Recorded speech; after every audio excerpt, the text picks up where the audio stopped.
C'est l'histoire de trois copains. Mathieu, Boris et Nicolas sont en vacances à Morzine avec une idée bien précise en tête, essayer le speed riding. Très médiatisé sur internet ces dernières années, quand on clique speed riding, ça ressemble à ça. Un mélange de ski freeride et de parapente, des sensations extrêmes et un sentiment de liberté presque magique. Mais avant d'en arriver à ça, il faut bien apprendre les bases.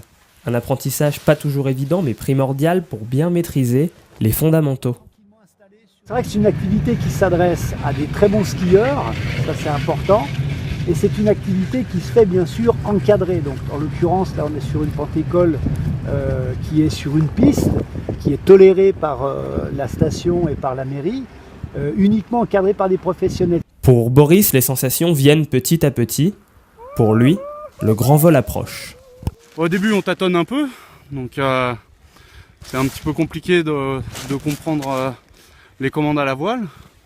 Et puis c'est pas mal parce qu'au fur et à mesure on remonte, donc on prend de plus en plus de sensations. Et puis pour la fin, ce que j'imaginais pas d'ailleurs, on arrive même à faire quelques décollages, donc ça c'est vraiment agréable, on a vraiment une sensation de liberté. Ce matin on était un peu moins confiant parce qu'on était dans le brouillard, mais vraiment à refaire, je pense que c'est pas la dernière fois que j'essaye le speed riding. Le speed riding reste tout de même une activité à très forte sensation.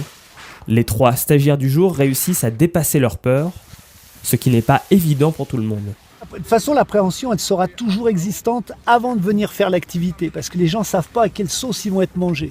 Mais effectivement, une fois qu'ils vont commencer à découvrir tout doucement l'activité, ils vont commencer à ressentir ces premiers phénomènes de portance et tout, fatalement, ils vont se détendre et fatalement, ils vont rentrer tout doucement dans le vif du sujet.